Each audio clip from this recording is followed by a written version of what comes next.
ಓಂ ನಮೋ ವೆಂಕಟೇಶಾಯ. ಆಧ್ಯಾತ್ಮಿಕ ವಿಶೇಷಗಳಿಗೆ ಸ್ವಾಗತ. ಇಂದಿನ ಪ್ರಧಾನಾಂಶಗಳು.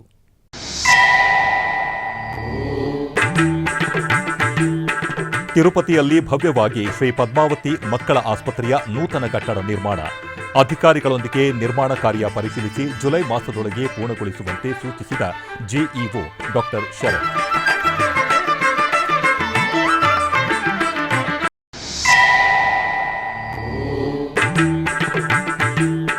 2026 ಆಗಸ್ಟ್ ಮಾಸದ ಶ್ರೀವಾರಿ ಆರ್ಜಿತ ಸೇವೆಗಳು ದರ್ಶನ ವಸತಿ ಕೋಟ ಬಿಡುಗಡೆ. ಮೇ 18ರಿಂದ 25ರವರೆಗೆ ಆನ್ಲೈನ್ನಲ್ಲಿ ಸೇವಾ ಟಿಕೆಟ್ಗಳು ಲಭ್ಯ.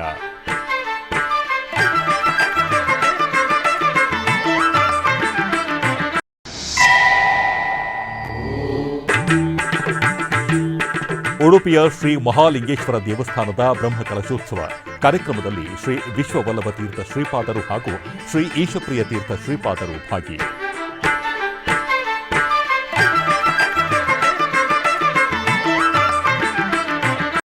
ವಿಷ್ಣುವಿನ ದಶಾವತಾರಗಳಲ್ಲಿ ಅತ್ಯಂತ ವಿಶಿಷ್ಟ ಸ್ವರೂಪ ಸಾಕ್ಷಾತ್ ಶ್ರೀ ಲಕ್ಷ್ಮೀ ನರಸಿಂಹ ಅವತಾರ. ಈ ರೂಪದಲ್ಲಿ ಭಕ್ತರ ಅನುಗ್ರಹ ದೇವರಾಗಿ ಸ್ವಾಮಿಯು ಯಾದಾದ್ರಿಯಲ್ಲಿ ನೆಲೆಸಿರುವುದು ವಿಶೇಷ. ತೆಲಂಗಾಣದ ಪ್ರಸಿದ್ಧ ಯಾತ್ರಾ ಸ್ಥಳವಾದ ಯಾದಾದ್ರಿಯಲ್ಲಿ ಲಕ್ಷ ಪುಷ್ಪಾರ್ಚನೆ ಭವ್ಯ ಸಮಾರಂಭವನ್ನು ನಡೆಸಲಾಯಿತು. ಏಕಾದಶಿಯ ನಿಮಿತ್ತ ಅರ್ಚಕರು ದೇವಾಲಯದ ಮುಖಮಂಟಪದಲ್ಲಿ ಇರುವ ಸ್ವರ್ಣ ಸಿಂಹಾಸನದ ಮೇಲೆ ಶ್ರೀ ಲಕ್ಷ್ಮೀ ನರಸಿಂಹಸ್ವಾಮಿಯನ್ನು ಪ್ರತಿಷ್ಠಾಪಿಸಿದರು.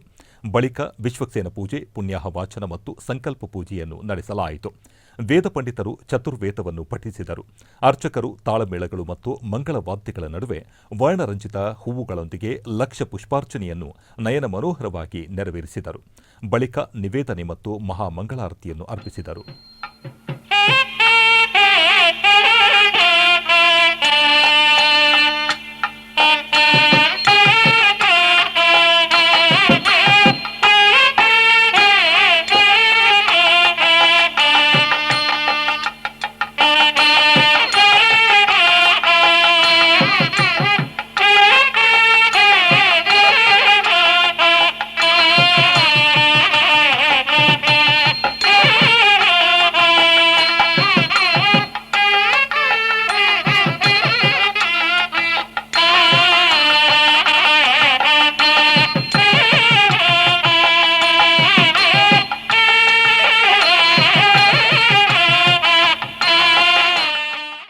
ಗುರುವಾರ ಬೆಳಗ್ಗೆ ನೈವೇದ್ಯ ವಿರಾಮದ ಸಮಯದಲ್ಲಿ ಕರ್ನಾಟಕ ಹೈಕೋರ್ಟ್ನ ನ್ಯಾಯಮೂರ್ತಿಗಳಾದ ಶ್ರೀ ಮನ್ಮಥರಾವ್ ಅವರು ತಿರುಮಲ ಶ್ರೀ ವೆಂಕಟೇಶ್ವರ ಸ್ವಾಮಿ ದೇವಸ್ಥಾನಕ್ಕೆ ಭೇಟಿ ನೀಡಿದರು.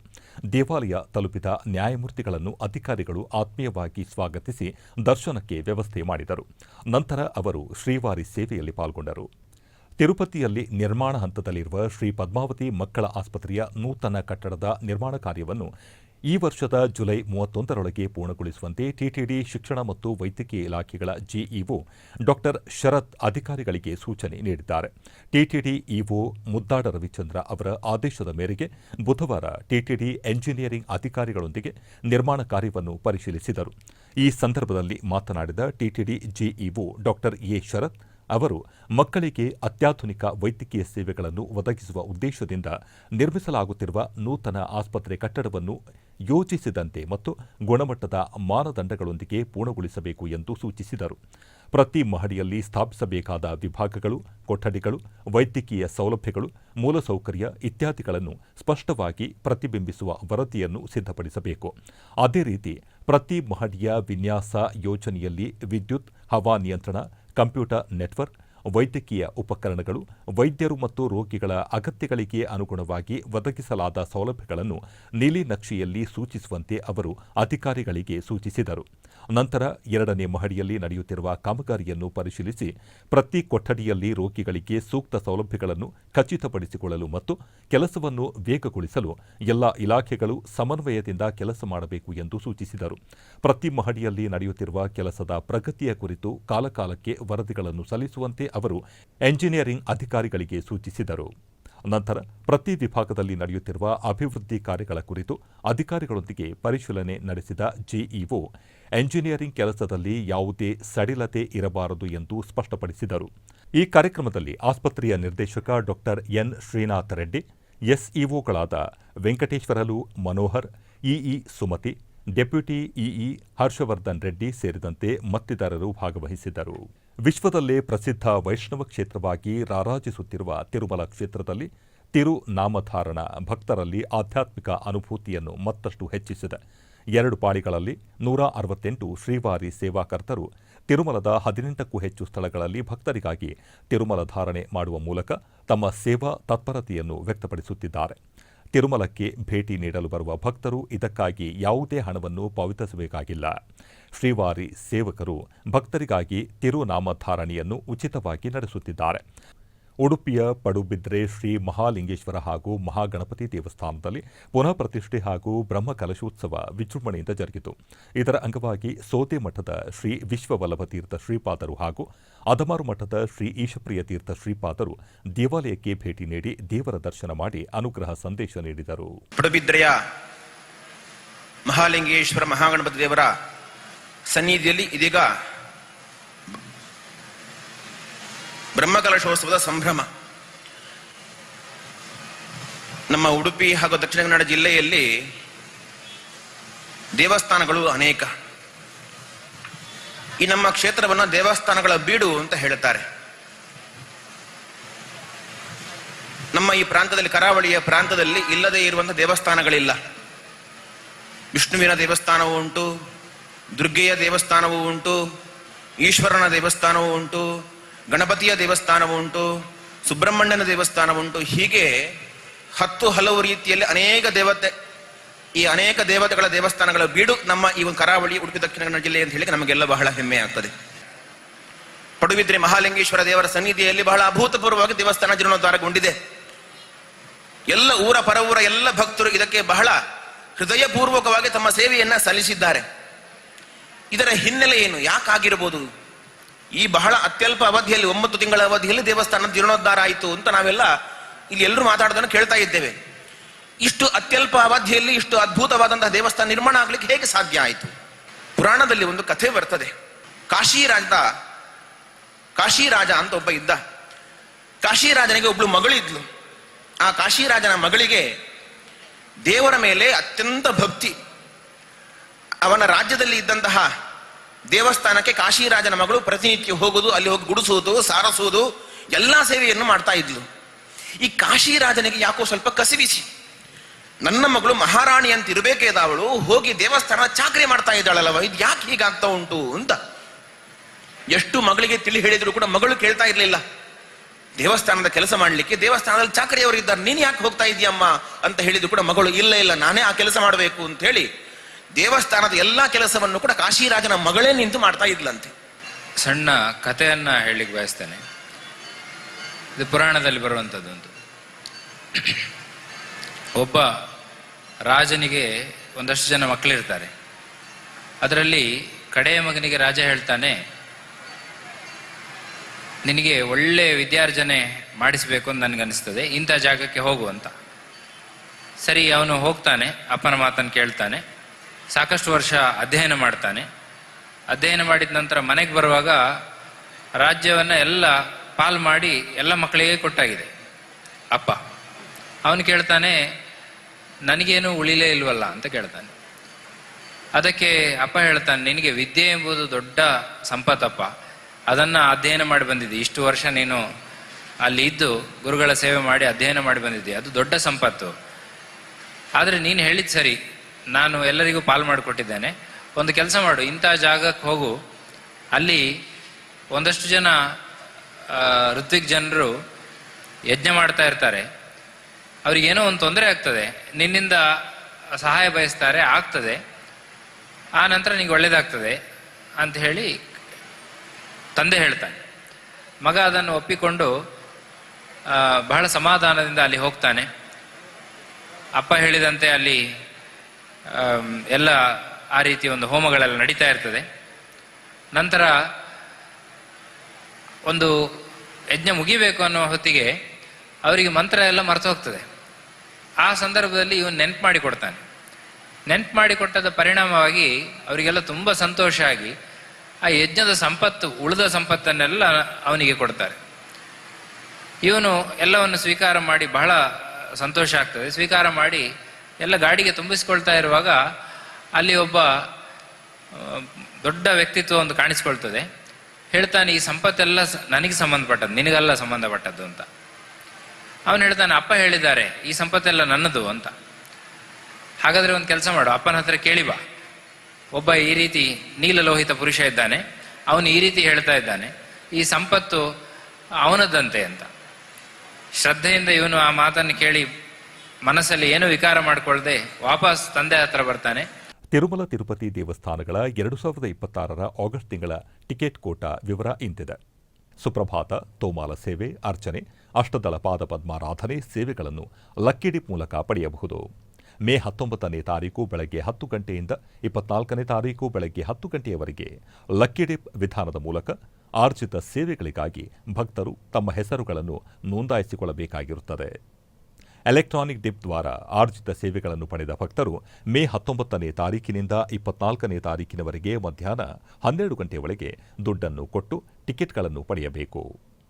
ಮೇ 21ನೇ ತಾರೀಕು ಬೆಳಗ್ಗೆ 10 ಗಂಟೆಗೆ ಕಲ್ಯಾಣೋತ್ಸವ, ಆರ್ಜಿತ ಬ್ರಹ್ಮೋತ್ಸವ, ಊಂಜಲ್ ಸೇವೆ, ಸಹಸ್ರ ದೀಪಾಲಂಕರಣ ಸೇವೆ ಟಿಕೆಟ್ಗಳನ್ನು ಆನ್ಲೈನ್ನಲ್ಲಿ ಬಿಡುಗಡೆ ಮಾಡುತ್ತಾರೆ.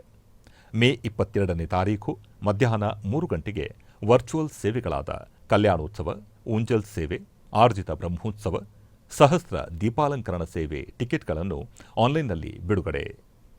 ಮೇ 23ನೇ ತಾರೀಕು ಬೆಳಗ್ಗೆ 10 ಗಂಟೆಗೆ ಅಂಗಪ್ರದಕ್ಷಿಣೆ ಟಿಕೆಟ್ಗಳನ್ನು ಆನ್ಲೈನ್ನಲ್ಲಿ ಬಿಡುಗಡೆ ಮಾಡುತ್ತಾರೆ. ಮೇ 23ನೇ ತಾರೀಕು ಬೆಳಗ್ಗೆ 11 ಗಂಟೆಗೆ ಶ್ರೀವಾಣಿ ಟ್ರಸ್ಟ್ ಬ್ರೇಕ್ ದರ್ಶನ ವಸತಿ ಕೋಟಾವನ್ನು ಬಿಡುಗಡೆ ಮಾಡುತ್ತಾರೆ. ಮೇ 23ನೇ ತಾರೀಕು ಮಧ್ಯಾಹ್ನ 3 ಗಂಟೆಗೆ ವೃದ್ಧರು ಮತ್ತು ದಿವ್ಯಾಂಗರು ದರ್ಶನ ಟಿಕೆಟ್ ಆನ್ಲೈನ್ನಲ್ಲಿ ಬಿಡುಗಡೆ ಮಾಡುತ್ತಾರೆ. ಮೇ 24ನೇ ತಾರೀಕು ಬೆಳಗ್ಗೆ 10 ಗಂಟೆಗೆ ₹300 ವಿಶೇಷ ಪ್ರವೇಶ ದರ್ಶನ ಟಿಕೆಟ್ ಕೋಟಾವನ್ನು ಬಿಡುಗಡೆ ಮಾಡುತ್ತಾರೆ. ತಿರುಮಲ ತಿರುಪತಿಯಲ್ಲಿ ವಸತಿ ಮೇ 24ನೇ ತಾರೀಕು ಮಧ್ಯಾಹ್ನ 3 ಗಂಟೆಗೆ ಬಿಡುಗಡೆ. ತಿರುಮಲ ತಿರುಪತಿ ದೇವಸ್ಥಾನದ ಅಧಿಕೃತ ವೆಬ್ಸೈಟ್ ttdevastanams.ap.gov.in. ಆಧ್ಯಾತ್ಮಿಕ ವಿಶೇಷಗಳಲ್ಲಿ ಚಿಕ್ಕದೊಂದು ವಿರಾಮ.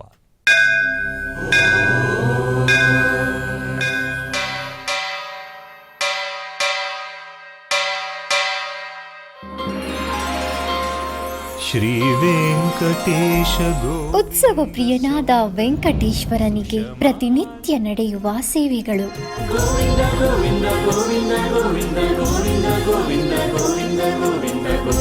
ಸುಪ್ರಭಾತದಿಂದ ಪ್ರಾರಂಭಿಸಿ ಏಕಾಂತ ಸೇವೆಯವರೆಗೂ ನಡೆಯುವ ಎಲ್ಲ ಸೇವೆಗಳು ಉತ್ಸವಗಳೇ. ಭಕ್ತರ ಪಾಲಿಗೆ ಆನಂದೋತ್ಸವಗಳೇ.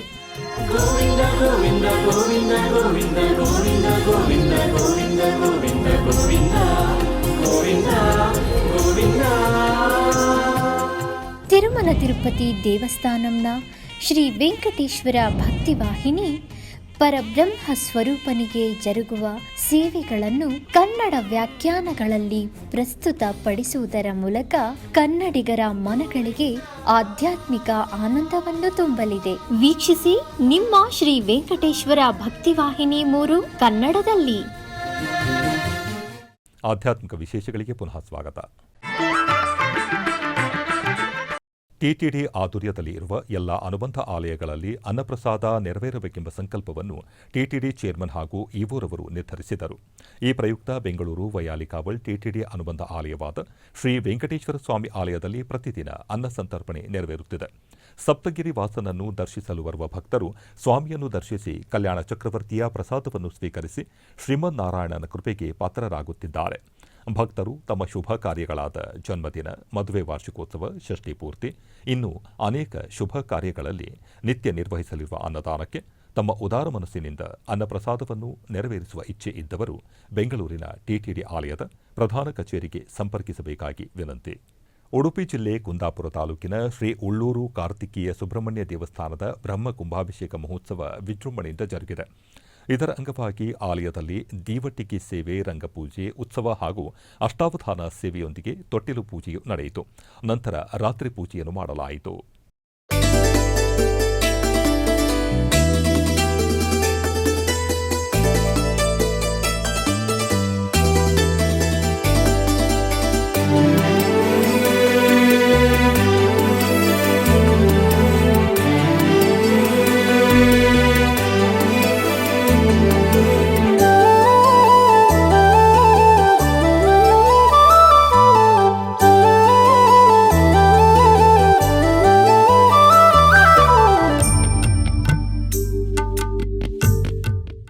ಕೋಲಾರ ಜಿಲ್ಲೆಯ ಮುಡಿಯನೂರು ಗ್ರಾಮದಲ್ಲಿ ನೆಲೆಸಿರುವ ಶ್ರೀ ಚೌಡೇಶ್ವರಿ ಅಮ್ಮನವರ ಬ್ರಹ್ಮ ರಥೋತ್ಸವವು ವೈಭವದಿಂದ ಜರುಗಿತು. ಈ ನಿಮಿತ್ತ ರಥಪೂಜೆಯನ್ನು ಸಲ್ಲಿಸಿ ರಥ ಕಳಸವನ್ನು ಸ್ಥಾಪಿಸಲಾಯಿತು. ನಂತರ ಸರ್ವಾಲಂಕೃತ ಉತ್ಸವ ಮೂರ್ತಿಯನ್ನು ಮೆರವಣಿಗೆ ಮೂಲಕ ತಂದು ರಥದಲ್ಲಿ ಆಸೀನಗೊಳಿಸಿ ಪೂಜೆ ಸಲ್ಲಿಸಿದ ಬಳಿಕ ಸಹಸ್ರಾರು ಭಕ್ತರ ನಡುವೆ ರಥೋತ್ಸವವನ್ನು ವೈಭವದಿಂದ ಮಾಡಲಾಯಿತು.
ಕಮೂಧಿ ಪಟ್ಟಣದಲ್ಲಿ ಪುರಾತನ ದೇವಾಲಯವಾದ ಶ್ರೀ ಗುರುನಾಥ ಸ್ವಾಮಿ ದೇವಾಲಯದ 50ನೇ ವರ್ಷದ ಗುರುಪೂಜೆ ಉತ್ಸವವು ಅತ್ಯಂತ ವೈಭವದಿಂದ ಜರುಗಿತು.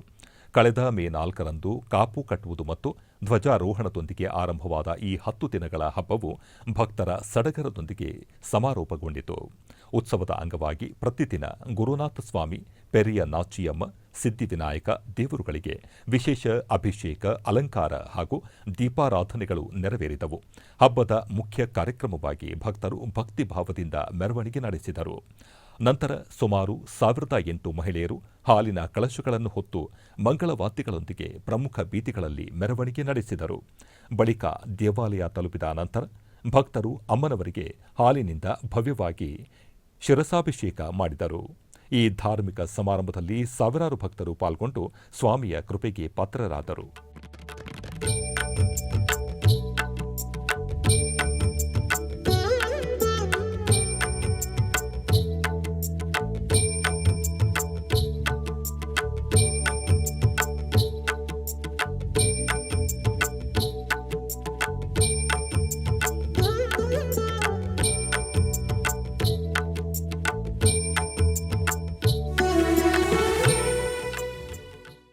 ಬೆಂಗಳೂರಿನ ಆರ್ಟಿ ನಗರದಲ್ಲಿ ಇರುವ ಶ್ರೀ ರಾಘವೇಂದ್ರ ಸ್ವಾಮಿ ದೇವಸ್ಥಾನದಲ್ಲಿ ಗುರುವಾರ ದ್ವಾದಶಿಯ ನಿಮಿತ್ತ ಸ್ವಾಮಿಗೆ ವಿಶೇಷ ಪೂಜೆಗಳು ಜರುಗಿದವು. ಈ ನಿಮಿತ್ತ ಸ್ವಾಮಿಗೆ ವಿವಿಧ ಬಗೆಯ ಸುಗಂಧಭರಿತ ಪುಷ್ಪಗಳಿಂದ ಅಲಂಕಾರವನ್ನು ಮಾಡಿ ಉಪಾಲಯದಲ್ಲಿ ಇರುವ ಶ್ರೀ ಧನ್ವಂತರಿ ದೇವರಿಗೆ ಅಲಂಕರಿಸಿ ಗಣಪತಿಗೆ ಬೆಳ್ಳಿ ಕವಚ ಧಾರಣೆ ಮಾಡಿ ವಿವಿಧ ಬಗೆಯ ಧೂಪ ದೀಪಗಳಿಂದ ಅಷ್ಟೋತ್ತರ ಮಂಗಳಾರತಿ ಬೆಳಗಿದರು.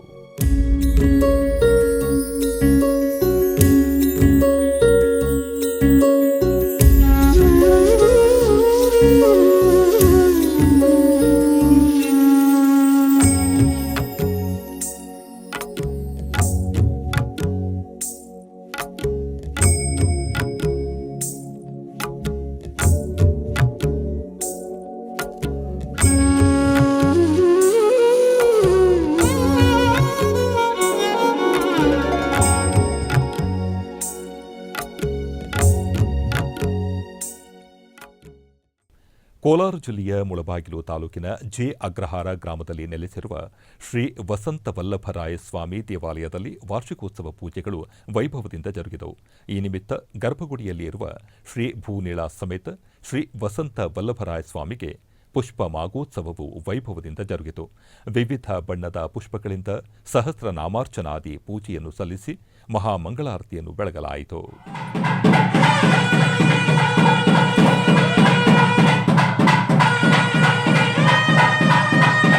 ಬೆಂಗಳೂರಿನ ಸಂಜಯ ನಗರದಲ್ಲಿ ಇರುವ ಶ್ರೀ ರಾಘವೇಂದ್ರ ಸ್ವಾಮಿ ದೇವಸ್ಥಾನದಲ್ಲಿ ಗುರುವಾರದ ನಿಮಿತ್ತ ಸ್ವಾಮಿಗೆ ವಿಶೇಷ ಪೂಜೆಗಳು ಜರುಗಿದವು. ಈ ನಿಮಿತ್ತ ಸ್ವಾಮಿಗೆ ವಿವಿಧ ಬಗೆಯ ಸುಗಂಧಭರಿತ ಪುಷ್ಪಗಳಿಂದ ಅಲಂಕಾರವನ್ನು ಮಾಡಿ ವಿವಿಧ ಬಗೆಯ ಧೂಪ ದೀಪಗಳಿಂದ ಮಂಗಳ ನೀರಾಜನೆ ಬೆಳಗಲಾಯಿತು.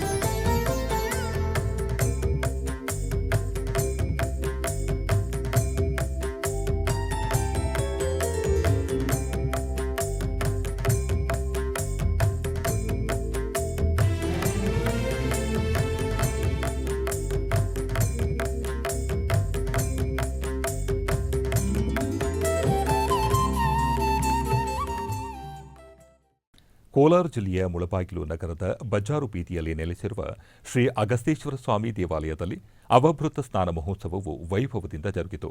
ಇದರ ಅಂಗವಾಗಿ ಆಲಯ ಮುಂಭಾಗದಲ್ಲಿ ಸ್ನಾನಪೀಠವನ್ನು ಸಿದ್ಧಗೊಳಿಸಿ ಪಾರ್ವತಿ ದೇವಿ ಸಮೇತ ಅಗಸ್ತೇಶ್ವರ ಮತ್ತು ಸೀತಾ ಸಮೇತ ಶ್ರೀರಾಮಚಂದ್ರರ ಉತ್ಸವ ಮೂರ್ತಿಗಳನ್ನು ಆಸೀನಗೊಳಿಸಲಾಯಿತು. ನಂತರ ಶಾಸ್ತ್ರೋಕ್ತವಾಗಿ ಪೂಜೆಯನ್ನು ಸಲ್ಲಿಸಿ ಅವಭೃತ ಸ್ನಾನವನ್ನು ನೆರವೇರಿಸಲಾಯಿತು. ಬಳಿಕ ಫಲ ಪಂಚಾಮೃತಾಭಿಷೇಕ ಮಾಡಿ ಕಳಶಗಳಲ್ಲಿ ಇರುವ ಶುದ್ಧ ಜಲದಿಂದ ಅಭಿಷೇಕವನ್ನು ಮಾಡಲಾಯಿತು. ತದನಂತರ ಮಹಾಮಂಗಳಾರತಿಯನ್ನು ಬೆಳಗಲಾಯಿತು.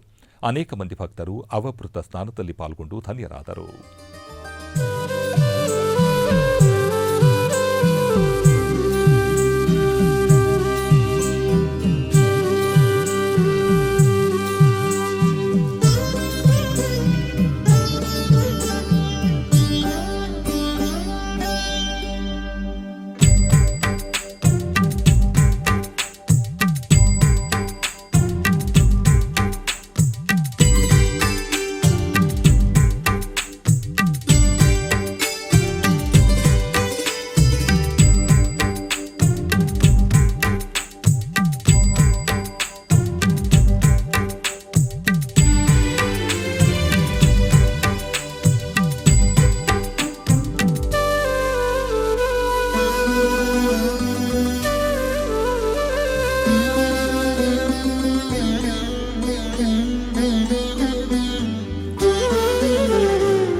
ಆಧ್ಯಾತ್ಮಿಕ ವಿಶೇಷಗಳಲ್ಲಿ ಚಿಕ್ಕದೊಂದು ವಿರಾಮ.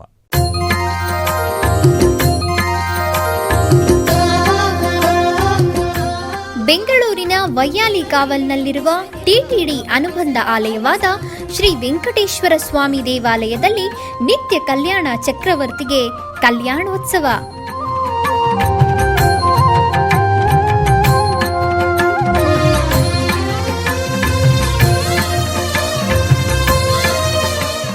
ಹಲವು ಕ್ರತುವುಗಳು ಸೇರಿ ಮಹಾ ಉತ್ಸವ.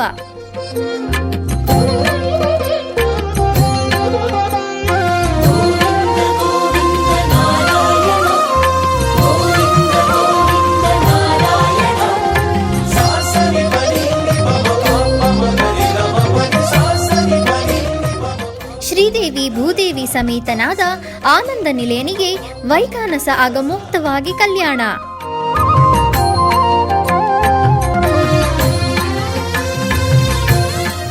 ಜಗತ್ ಕಲ್ಯಾಣಕ್ಕಾಗಿ ಜಗದೋತ್ತಾರಕನಿಗೆ ಪ್ರತಿ ಶನಿವಾರ ಮತ್ತು ಭಾನುವಾರಗಳಂದು ಕಲ್ಯಾಣೋತ್ಸವವು ಜರುಗುತ್ತದೆ.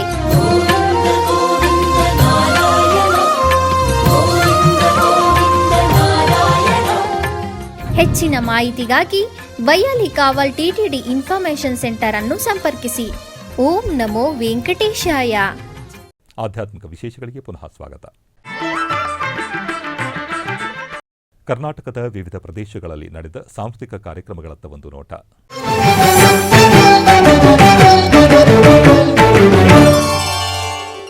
ಉಡುಪಿಯ ಪಡುಬಿದ್ರಿ ಶ್ರೀ ಮಹಾಲಿಂಗೇಶ್ವರ ದೇವಸ್ಥಾನದ ಬ್ರಹ್ಮಕಲಶೋತ್ಸವದ ಸಾಂಸ್ಕೃತಿಕ ಕಾರ್ಯಕ್ರಮದ ಅಂಗವಾಗಿ ಪಾವಂಜೆ ಮೇಳದವರಿಂದ ಓಂ ನಮಃ ಶಿವಾಯ ಎಂಬ ಯಕ್ಷಗಾನ ಪ್ರಸಂಗವೂ ನಡೆಯಿತು.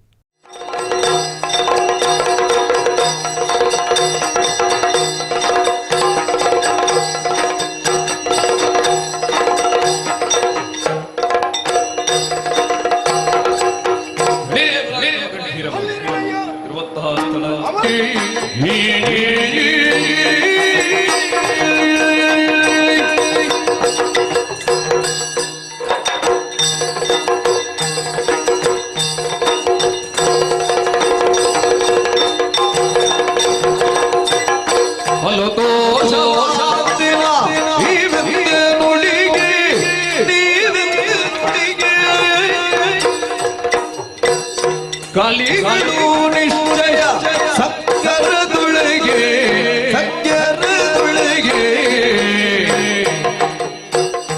ಕಳರ ಭೀತಿಯು ನಮಗಿಳ್ಳಿನ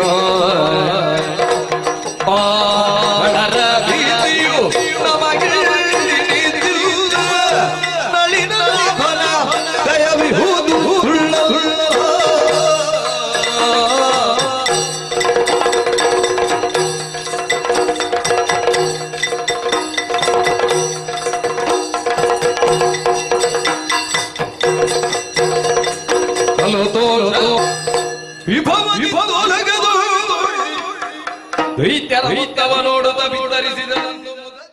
ಉಡುಪಿಯ ಶ್ರೀಕೃಷ್ಣ ಮಠದ ರಾಜಾಂಗಣದಲ್ಲಿ ಶರತ್ ರಾವ್ ಮತ್ತು ಬಳಗ ಬೆಂಗಳೂರು ಇವರಿಂದ ಭರತನಾಟ್ಯ ಕಾರ್ಯಕ್ರಮ ನಡೆಯಿತು.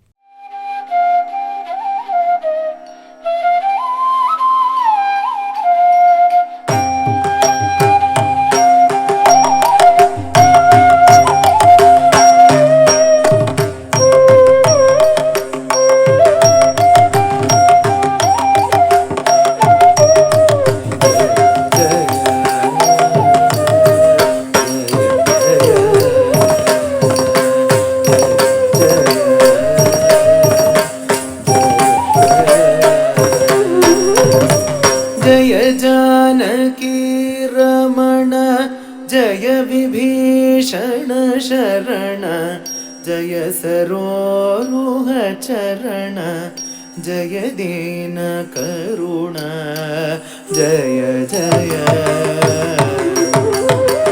जय जानकी रमण जय विभीषण शरण जय सरोरुह चरण. ಆಧ್ಯಾತ್ಮಿಕ ವಿಶೇಷಗಳು ಇಲ್ಲಿಗೆ ಮುಕ್ತಾಯಗೊಂಡವು. ಓಂ ನಮೋ ವೆಂಕಟೇಶಾಯ.